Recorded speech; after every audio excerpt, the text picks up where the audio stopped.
Bom dia, boa tarde, boa noite. Seja bem-vindo, seja bem-vinda a mais um episódio aqui no canal Imparável. Nosso convidado, Vandré Silvano, nasceu e cresceu no Morro de Mocotó, uma comunidade carente em Florianópolis.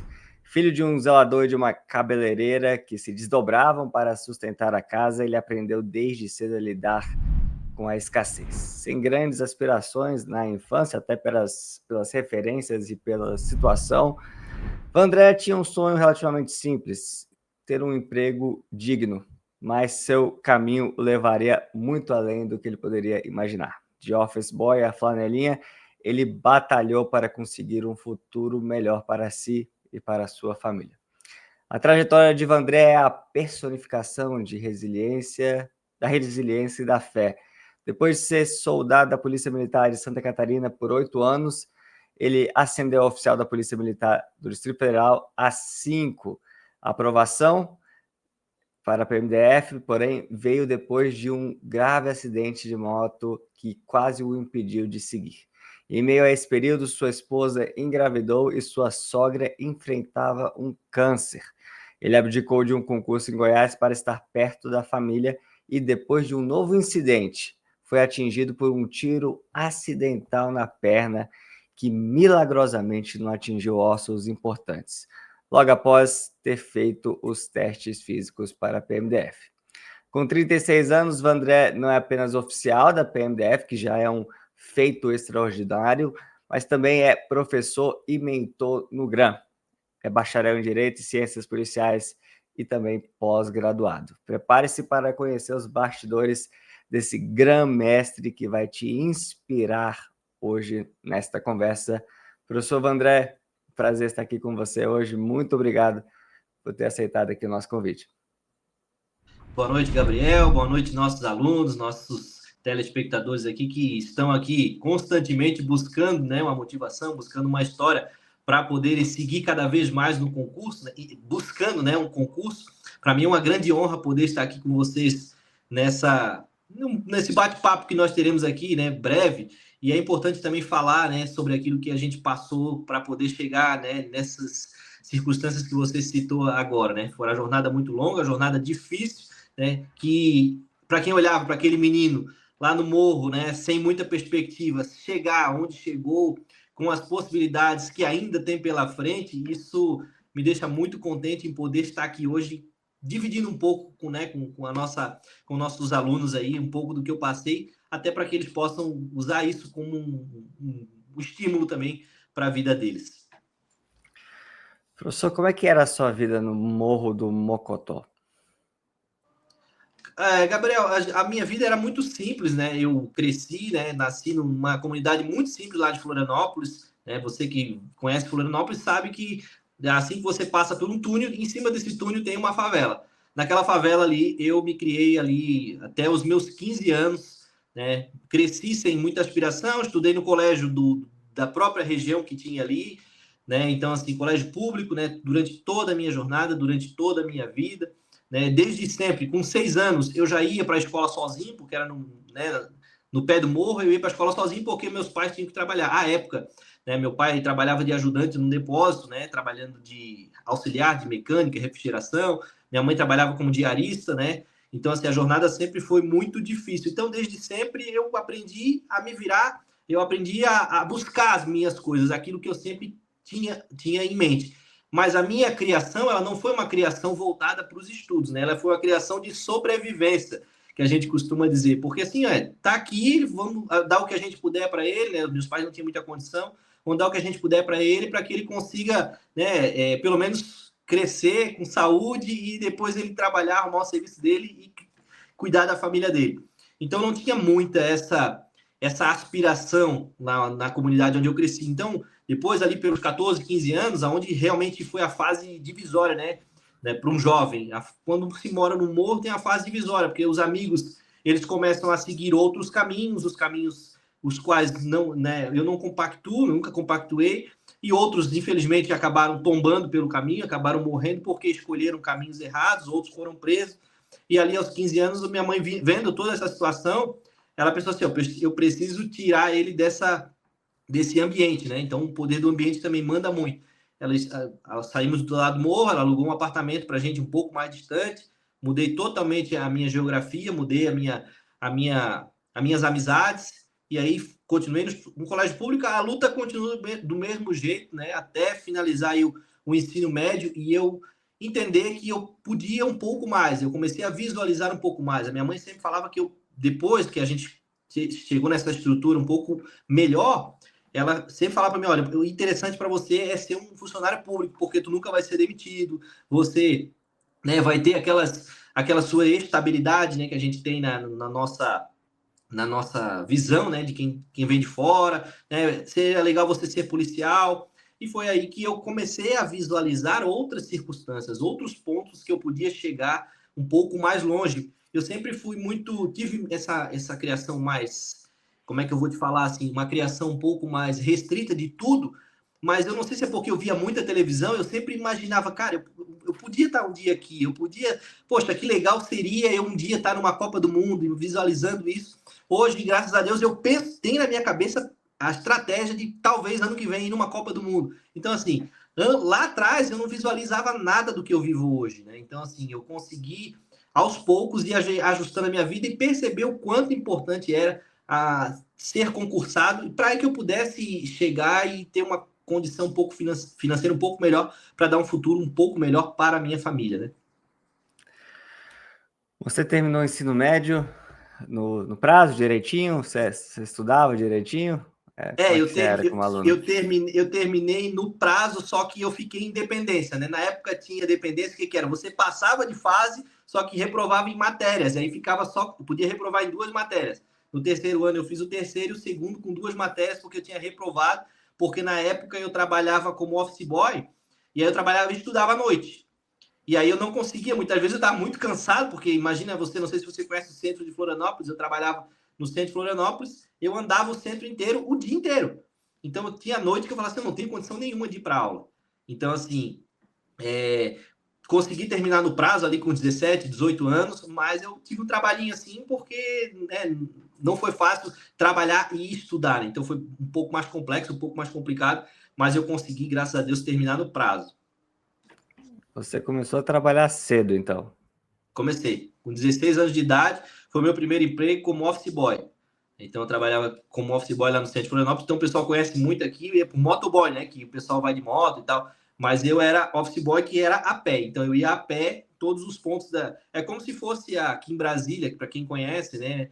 Por exemplo, Águas Claras. O tamanho de Águas Claras, eu andava o dia todo para esse espaço, para lá e para cá. Então, não era fácil, mas era o que eu tinha que fazer para poder ter a minha subsistência, né? Ter a minha trabalhar, eu precisava de uma fonte de renda para poder ajudar na minha casa, né? Então, na época eu ganhava líquido, dava R$ 350, isso em 2006, sobrava aí mais ou menos uns cento e poucos, porque eu ajudava para minha mãe para poder também pagar o aluguel, né? Então, a gente tinha saído, lembra daquela que a gente saiu do morro, né? Foi para outra localidade para pagar aluguel, e aí eu tirava um pedaço do meu salário para poder ajudar ela a pagar o aluguel. Aí você fez de tudo um pouco. Foi office boy, ajudante, flanelinha. Formou do ensino médio, foi trabalhar? Como é que foi essa? Eu finalizei o ensino médio, né? E aí logo depois, que aí eu saí desse emprego para poder finalizar o terceiro ano, senão não ia acabar o terceiro ano, desse office boy.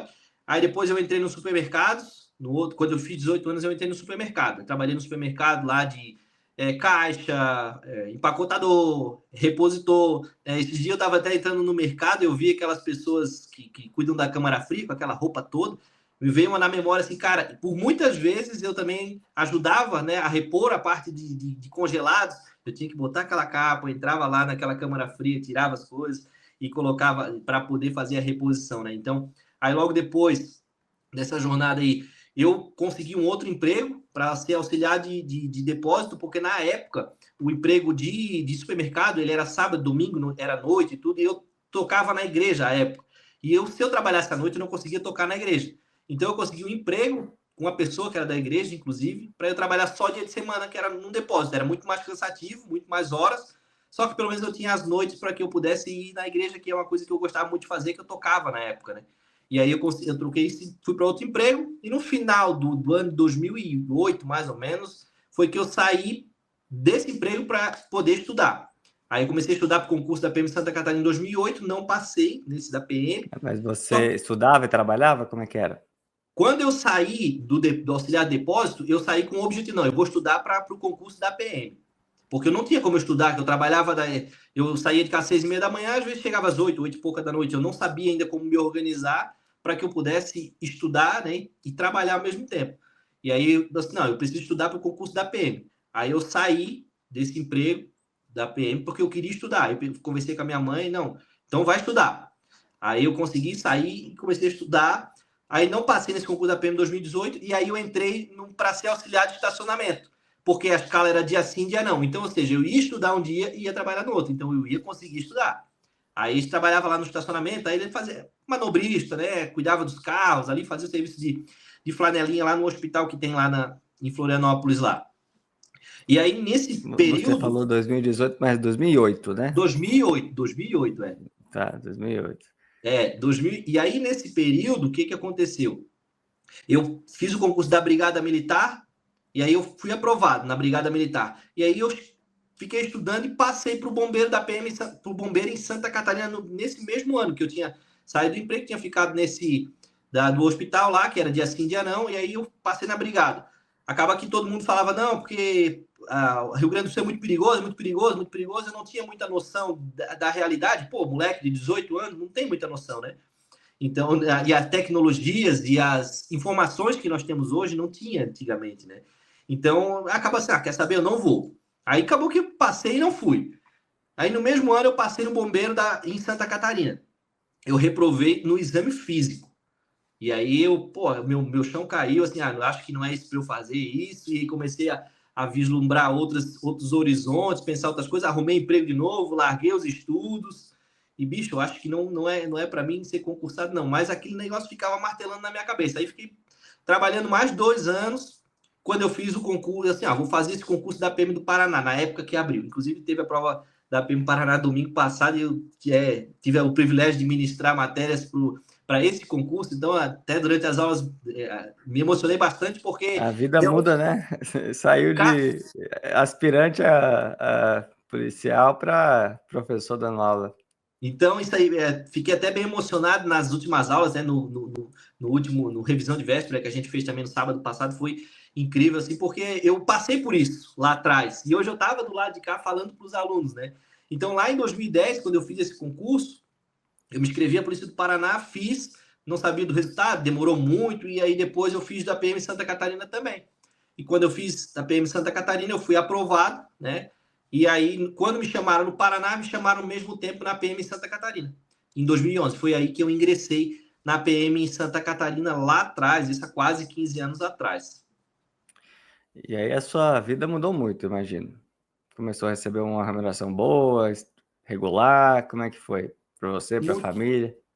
Mudou bastante, assim, na época eu conheci minha esposa um mês antes de eu ingressar na Polícia Militar.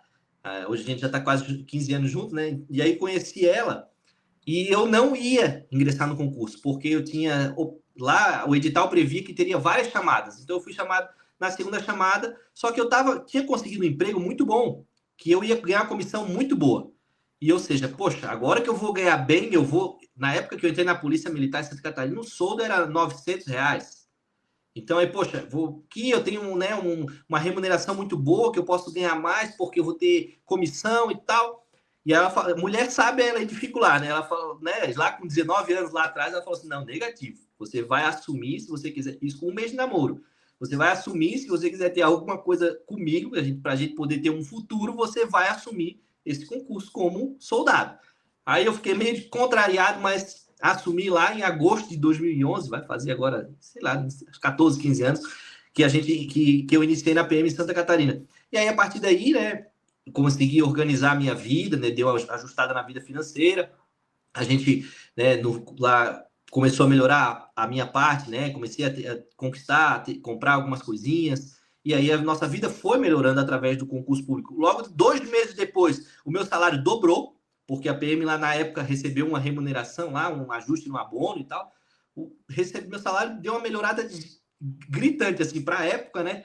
E aí começou realmente a melhorar no ano de 2013. Foi no início de 2013 a gente noivou, no metade do ano a gente conseguiu comprar um apartamento na época, né? Então, assim, lá em 2014 a gente casou, só que assim, aí como estava tão bom a minha vida, né? Eu nem pensava em muitas aspirações, não. Poxa, cara, eu já consegui ser concursado, já consegui ter uma mulher, vou casar, ter meu apartamento. Eu, teoricamente, não preciso de mais nada. E aí eu começou a aparecer algumas oportunidades para mim, para eu poder fazer algumas outras coisas e ganhar dinheiro. Na época eu fazia curso de direito também, e aí comecei a fazer um estágio no escritório de advocacia, estava, né, conseguindo visualizar a carreira de advogado também, estava consegui me associar numa empresa de terceirização, sempre corri muito atrás, né? Sempre visualizei muitas coisas. E eu não pensava mais em concurso público, eu não pensava mais em ascender. Para mim, do jeito que estava bom. Só que eu fazia muita coisa ao mesmo tempo, e um certo dia eu estava andando de moto, meu cérebro desligou, não sei o que aconteceu, porque eu sempre, né, tinha até uma habilidade boa com moto lá, meu cérebro desligou, eu simplesmente bati atrás de um carro, eu não tive nenhum arranhão. Mas o meu dedo, todos os dedos do meu pé foram quebrados em 2 lugares e o metatarso também em 2 lugares. E assim, na hora que eu bati, eu caí no chão, eu vi meu pé torcido assim. Deus falou muito claro comigo. Agora, como é que você vai ser oficial? Isso foi incrível. Até hoje eu testemunho isso porque realmente isso aconteceu e mexeu muito comigo. Eu pensei, cara, mas eu nem queria ser oficial. E aí eu fiquei matutando aquilo e ficou muito latente na minha cabeça. Eu fiquei 60 dias sem andar, né, com ferro nos pés e tudo mais. E posteriormente a isso, eu falei: quer saber? Eu vou largar tudo isso que eu estou fazendo, vou ficar só com a polícia e vou estudar, porque eu quero ser oficial da Polícia Militar de Santa Catarina. Não vou abrir mão disso. E aí comecei a me organizar para poder estudar, não sabia nem como que estudava, né, na época. A minha esposa recebeu uma participação de lucro, que ela trabalhava no banco na época, me deu dinheiro, eu comprei um notebook e consegui pagar isso com a participação de lucro dela, né? Porque era soldado, então assim a remuneração não era tão boa assim, era o suficiente para a gente sobreviver e ter uma condição legal assim para a família, né? Então eu ingressei lá, eu comecei a estudar, eu comecei esse curso presencial e eu também tinha o meu notebookzinho para poder organizar as coisas. Só que aí, depois que acabou o curso, eu comecei a perceber, cara, mas eu perco muito tempo nesse deslocamento entre casa e trabalho e eu preciso organizar uma metodologia diferente. Foi aí que eu comecei a visualizar os cursos online, né? Então, na época que o GRAN estava começando ainda lá atrás, 2015, assim, então o GRAN já era grande, né? Mas assim, estava ainda engatinhando perto do que é hoje. E foi aí que eu comecei a ver alguns cursos online, via muita aula no YouTube, comecei a ter uma metodologia de estudos para poder estudar para o oficial lá em Santa Catarina, né? Só que aí aconteceram algumas coisas, depois, no ano de 2015, aí eu continuei estudando, não fiz o primeiro concurso, isso foi em 2016, né? Que eu comecei em 2015 eu quebrei o pé, 2016 eu comecei a estudar. Em setembro eu fiz o meu primeiro concurso, assim, valendo, que eu tinha estudado de verdade, que eu tinha dado, né, o meu melhor. Eu consegui, por 2 pontos eu não fui aprovado na PM em Minas, para cargo de oficial. Porque eu pensei, cara, já que eu estou estudando aqui, eu vou fazer um teste lá em Minas, vai que eu passo, né? Tem que ser bacharel em direito, eu me encaixo nesse cargo eu vou tentar. Aí não passei por 2 questões. Continuei estudando, no final de 2016, abri o concurso para a PM de Goiás. E eu sabia que eu estava muito bem, estudando com nível muito legal. Eu, assim, opa, é um concurso bom para eu fazer, o salário é legal, é bacharel em direito, se até 32 anos, me encaixo dentro dos requisitos, vamos embora. Comecei a estudar isso em outubro. Em dezembro, a minha sogra descobriu que estava com câncer de mama. E aí, uma semana depois, a gente descobriu que minha esposa estava grávida. E aí eu pensei, cara, nesse período agora, eu vou abdicar de fazer PM Goiás, porque se eu fizer, eu passar, eu vou ficar com aquela ânsia de querer ir e eu estou estudando num nível legal. Podia ser que eu nem passasse, mas a minha ideia era que, não, eu estou bem e eu acho que vai dar certo. Eu acho que eu vou passar nesse concurso. Só que quando aconteceu dela ficar doente e minha esposa grávida, eu pensei, cara, a minha sogra vai precisar de mim esse ano, porque minha esposa não vai poder dar atenção para ela, porque ela está grávida e ela não tem outra pessoa para cuidar dela. Meu sogro também já é mais idoso também. E eu preciso fazer o papel de filho com ela, cuidando dela, levando ela para fazer as quimioterapias. E assim foi. Cuidando dela, dando total apoio. Né? Minha esposa não podia entrar nas quimioterapias, quem entrava era eu. Né? Então, assim, eu que realmente fiz esse papel. E aí eu se eu tivesse passado aqui para Goiás, na época eu não conseguiria fazer esse papel de filho, né? De genro de filho, né? Que era cuidar mesmo e levar ela nessas missões que ela precisava de mim. Só que nesse mesmo período aconteceu de abrir o concurso do CFO PMDF. E aí uma amiga minha que me mandou, eu falei, cara, quer saber? São todas as áreas de formação, são só 50 vagas. Eu não tenho um gabarito para isso. Olha só a quantidade de matéria, vai ter administração, gestão de pessoas, conteúdos em inglês, conteúdos que eu não tenho domínio, eu vou ter que estudar muito. Mas eu fiquei pensando nisso, ficou batendo na minha cabeça. Aí depois eu fui tentar colher informações, como é que eram as nomeações. Alguém me falou na época, olha, a PMDF costuma demorar a chamar, normalmente é um ano todo de fase. Aí eu pensei, opa, pode ser que eu tenha uma chance aí, porque ano que vem, muito provavelmente, a minha sogra já não vai mais estar precisando de mim, ela já vai estar curada e vai dar tudo certo. Aí eu fiquei pensando nisso. No último dia das inscrições, eu fui lá e fiz a minha inscrição. No último dia mesmo. Minha esposa estava tomando banho, já um pouquinho de barriga. Mas já. você fez no último dia que você estava receoso. Eu tava com. Não, eu não sabia o que se faria ou não, se valia a pena fazer ou não. Então, você deixou de propósito, não foi porque você esqueceu, não. Deixei. Não, eu fiquei com aquilo na minha cabeça. Será que eu faço? Será que eu não faço? Eu fiz a inscrição, só não paguei. E ficou. Aí a gente tava, né? A sogra doente, né? Como eu falei, a situação financeira era bem ajustada. Aí eu pensei, poxa, se eu for para lá, eu já tinha ido para Minas no final do outro ano, né? Tinha gastado e tal. Aí a minha esposa falou assim: ó, eu não vou te ajudar com nem R$1. Se tu quiser ir, tu vai dar o teu jeito. Resumindo, consegui com o meu compadre as milhas para eu poder ir de avião, consegui com a minha tia pagamento da inscrição e consegui na época que a minha mãe já trabalhava lá no salão de cabeleireiro, com a cabeleireira que tinha um irmão que já era PMDF, que conseguiu um acesso para eu ficar no quartel, porque eu já era polícia, né? Eu fiquei no quartel os 2 dias ali, o dia antes da prova e o dia da prova, eu consegui uma hospedagem. Ou seja, eu vim sem gastar nada, né? Então, assim, Deus providenciou tudo isso para mim. E nessa jornada, quando eu fiz a prova, eu parou o avião lá em Florianópolis, eu vi o gabarito, né? O gabarito extraoficial e tal, que eu falei para minha esposa assim, olha, eu acho que você vai ter que se preparar porque a gente vai para Brasília.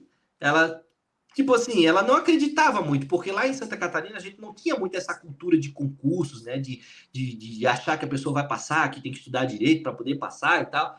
E aí ela não é assim, passou nada, tá doido? Aí eu fiquei, eu acho que eu passei. Depois fui conferindo, realmente eu tinha passado no concurso, e aí as expectativas foram aumentando. E nesse mesmo período, a minha sogra fazendo os tratamentos. O que aconteceu? Eu passei, depois eu fui fazer o exame físico, fiz o exame físico na outra semana que eu fiz isso, inclusive agora essa semana vai fazer 7 anos que isso tudo aconteceu. Eu fiz os exames médicos depois da prova, né? E eu estava no patrulhamento no sábado à noite, com a arma longa, a gente passou por a gente era policial lá, a gente estava indo com uma ocorrência prioritária, né? Um policial que pediu apoio. Eu estava com a arma longa comigo aqui, e no solavanco daquele do quebra-mola, a viatura pulou o quebra-mola e bateu no buraco depois. Eu não sei se a coronha bateu no vidro ou se foi a arma chacoalhando, ela disparou. A arma disparou, atingiu minha perna. E aí, na hora, assim, eu pensei, meu Deus. Aí eu puxei aqui a perna por trás, assim, eu vi que tinha muito sangue. Aí eu já vai baixando a pressão já vai baixando, e eu falei assim, me leva para o hospital, porque a arma disparou na minha perna, comuniquei o rádio e fui deslocando para o hospital. Só que era muito próximo, aquelas autopistas que ficam na margem de BR, né, aquelas que cuidam dos pedágios e tal, tinha uma bem próximo da onde a gente estava, que era uma região que passa a BR, lá em Santa Catarina. E aí tipo, 5 minutos depois eu já estava chegando nessa autopista, eu só cheguei lá, Deus é tão bom, que era o momento de troca de plantão, era 7 da noite. Então, os médicos que estavam saindo e os médicos que estavam entrando. Então, todo mundo estava lá naquele local, naquele dia. E aí, naquele momento, eles já pegaram, já me cuidaram ali e tal. E quando eu fui para o hospital, naquele momento, parecia que a minha esposa estava sentindo. Ela me ligava muito, muito, muito. Eu não atendia. E eu, baleado, eu não atendia o telefone, ela me ligava muito. O que eu fiz? Desliguei o telefone, liguei para minha sogra, porque eu sabia que ela estava grávida e 7 meses é muito perigoso, né? Liguei para minha sogra e falei, A arma disparou, atingiu minha perna, aí ela já começou a ficar desesperada, porque ela tinha feito quimioterapia na quinta, e isso era no sábado. Então, assim, você imagina como que não era. Eu falei Sim. para ela, ó, preciso que você venha, porque você vai ter que chegar lá, você vai ter que entrar no nosso apartamento e vai conversar com a Ana, dizendo para ela que fui baleado, mas tá tudo bem, eu tô bem, tô indo pro hospital. Aí ela já ficou desesperada, mas fez isso. Só que alguém, uma telefone sem fio, mandou uma mensagem para Ana perguntando para ela como é que estava o meu estado de saúde. Aí ela já se desesperou, não sabia o que fazer, já ligou para minha sogra já desesperada, minha sogra ficou mais desesperada que ela, pedindo só para ela ter calma. Sei que a minha esposa embarcou o pessoal foi lá da viatura foi lá tentar acalmar ela. Ela entrou numa viatura e foi. E ela dentro de uma viatura para dentro do hospital para saber o que tinha acontecido. Grave. E quando cheguei no hospital, né, eu via que tinha muito sangue mesmo aí. Quando eles tiravam, né, o tampão ali que eles botam para poder estancar, eu vi que o sangue meio que borbulhava assim, e eu assim, meu Deus do céu.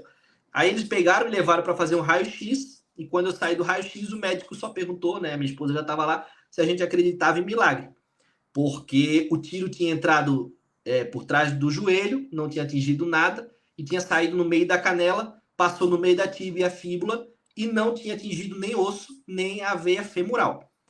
Aí a gente não entendendo muito o que isso significava, né? Ele assim, tá, mas o que vai acontecer agora? Não, a gente vai fazer uma sutura na perna dele e vocês vão para casa.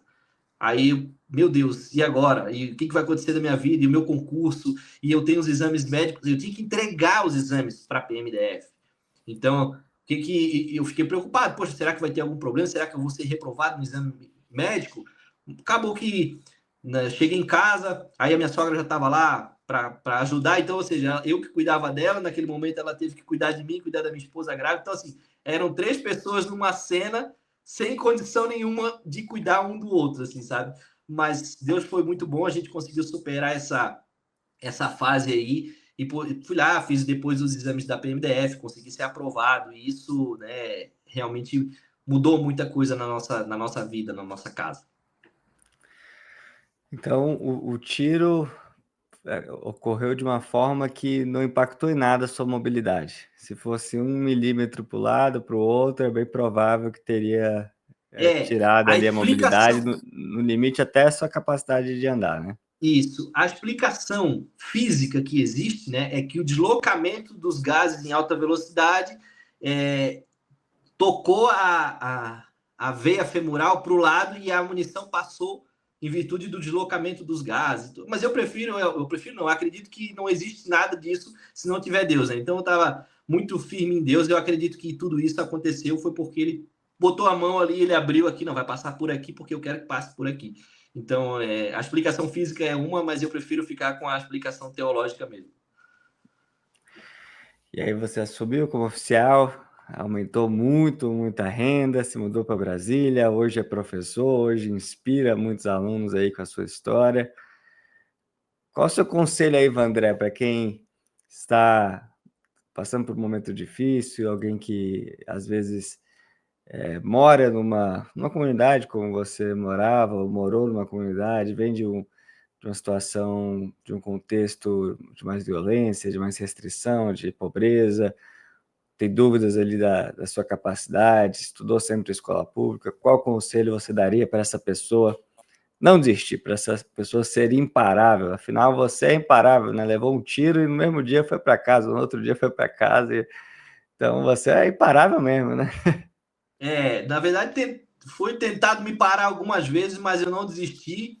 E eu continuei. E nesse período, o Gabriel, eu tinha passado para a PMDF, né? Só que o meu objetivo mesmo era ser policial militar em Santa Catarina. Eu queria ser oficial em Santa Catarina, porque eu não queria mudar essa minha geografia, porque eu tinha toda a minha família lá, minha esposa tinha toda a família lá, a gente tinha tido um filho, né? Pequeno. Então, o que acontece? Nesse mesmo momento, eu continuei. Eu não consegui fotos, porque na época a gente não tirava muita foto, mas eu estudei, Gabriel, com a minha perna em cima da cadeira, pingando sangue. Forrei a cadeira com um plástico e eu botei meu pé para cima e eu sabia que, cara, eu preciso. Isso era o ano 2017, o concurso estava. Eu não sei se o edital já tinha saído ou se estava próximo de sair. E eu não parei, é igual você falou, é imparável mesmo, porque eu sabia onde é que eu queria chegar. Então, O grande conselho que eu dou para os nossos alunos, né, para quem está assistindo, é que tenham em mente aonde que vocês querem chegar, tenham em mente o que vocês querem fazer na vida de vocês e o que vocês querem mudar para vocês e para os filhos dos filhos de vocês. Vocês têm a oportunidade de, através de um ato de que é o quê? Sentar, estudar. Não é fácil, eu acordava, quando eu trabalhava na escala, eu acordava 4 da manhã para poder cumprir minha meta até as 7, porque eu sabia onde é que eu queria chegar. Ah, mas é muito fácil falar depois que tu já tinha passado no concurso. Mas a dificuldade era a mesma, eu tinha que parar, eu tinha que sentar, eu tinha que estudar, igual todo mundo tem. Então aí depois continuei estudando no concurso, para o concurso da PM Santa Catarina. No final desse ano que aconteceu, eu teve a prova, eu fui muito bem na prova, na época acho que 70 questões, eu acertei 50 e alguma coisa. A prova foi suspensa porque vazaram o tema da redação. Aí será que não é para eu ser oficial da PM aqui mesmo? Mas beleza, vamos continuar porque essa prova vai ter que acontecer em um momento. A prova foi acontecer um ano depois. Aí eu já, tipo assim, já estava desgastado na PMDF, já estava acontecendo, mas eu não tinha parado de estudar, nem mesmo quando estava com tiro na perna. Então, assim, muita gente às vezes fala, poxa, eu estou cansado hoje, eu não estou bem, estou muito bem, estou meio gripado, né? Não estou a fim de estudar hoje. Cara, você precisa saber onde que você quer chegar. Se você quer saber, não, eu quero ser referência naquilo que eu faço. Né? Quando eu botei na minha cabeça que eu seria um oficial da polícia, eu conseguisse conquistar ser um oficial da polícia, assim que eu me tornei, eu botei na minha cabeça, não, eu vou ser professor, preciso ajudar mais pessoas, eu vou entrar no Gran Cursos. Eu pensar assim, cara, eu acho que se eu chegar a ser professor no Gran Cursos, eu tenho noção de que muitas outras pessoas estarão sendo impactadas através da minha vida, através das minhas aulas, através dos exemplos que eu dou nas aulas, porque eu sempre gosto de citar as aulas, né? Fazer minhas aulas, eu sempre dou o exemplo, eu sempre me coloco na posição do aluno, eu sempre deixo claro para ele, gente, eu já sei que vocês passaram, sei que não tá fácil, sei que muitas vezes você tem filho, você tem marido, você tem que arrumar casa, você tem que trabalhar. As missões, elas não param para você estudar, mas você tem que saber onde é que você quer chegar. Eu quero mudar a vida dos meus filhos. E é por isso que a gente não tem como parar, por isso que a gente tem que ser imparável. Até onde a gente chegar no nosso objetivo e conquistar eles, a gente não pode parar. Professor André, muito obrigado pela participação aqui no nosso canal. Sua história é inspiradora. Muito obrigado pela parceria aqui no GRAN. Tenho convicção de que muitos sairão aqui inspirados pela nossa conversa. Muito obrigado, Gabriel. Muito obrigado aos nossos alunos, a quem está nos assistindo aí nessa manhã, nessa noite, nessa tarde, né? Não sei que momento que eles estão nos assistindo, mas para mim é uma grande honra poder estar aqui falando, né? Testemunhando um pouco dessa minha jornada, né? De como que foi essa minha trajetória de vida, que não foi fácil, né? Nascer numa comunidade carente, onde ninguém apostava que eu conseguiria ser alguém na vida, né? Que muito se fala, se não vai dar em nada, se não vai ser ninguém. A gente conseguir correr contra isso tudo, mostrar para todo mundo que nós somos capazes de conquistar algo, mesmo nascendo numa comunidade pobre, mesmo não tendo as melhores oportunidades, mas eu costumo sempre dizer que as oportunidades nós que vamos fazer, nós que vamos escolher o melhor horário para nós estudarmos, nós que vamos escolher o melhor professor, nós que vamos escolher a melhor matéria, nós que vamos escolher o melhor concurso. Então, tudo passa por uma decisão que a gente toma de quê? De estudar, porque sabe que vai mudar de vida, que com certeza vai mudar a sua vida, da sua família e da sua geração. Você pode mudar através da sua atitude, de sentar e realmente se dedicar naquilo que importa, que é os seus estudos, para que você consiga conquistar seus objetivos. Muito obrigado mais uma vez. Contem sempre comigo, estou sempre à disposição de vocês aí, seja no Instagram, seja nas aulas, seja nos corredores do GRAN. A gente está sempre disposto realmente a ajudar o aluno. E aqui eu queria fazer uma observação, né, Gabriel? Porque aqui você hoje tem, né, um curso, né, que ajuda muitos alunos. Você hoje poderia estar numa posição que não precisaria estar aqui hoje tentando motivar mais alunos. Mas você, assim como eu, tem um objetivo de que, poxa, se eu conseguir, aquele cara que está lá, ele pode conseguir também. Então você hoje tem uma posição, né, dentro de uma empresa e ao mesmo tempo está preocupado com o aluno, o aluno que entrou hoje, o aluno que vai entrar amanhã, fazer o quê? Trazer o melhor para ele, inspirar a vida dele para que ele consiga conquistar o objetivo dele também. Isso é é algo que é gratificante demais fazer parte de uma empresa que pensa dessa maneira, que é o quê? A aprovação do aluno, a mudança de vida do aluno, através do nosso melhor, né? Do nosso, que a gente sempre dá o nosso melhor todos os dias. Então, sou muito grato em poder ter a oportunidade de trabalhar nessa empresa que valoriza tanto o aluno. Muito obrigado a você que nos acompanha aqui no canal Imparável. Pedimos que deixe seu like, deixe seu comentário, ative as notificações clicando aí no sininho. E também você pode nos acompanhar no Spotify, estamos lá com essas conversas em formato de áudio, de podcast, para você também escutar onde quiser, quando quiser. Até a próxima, toda quinta-feira, às 19 horas. Fique com Deus. Tchau, tchau.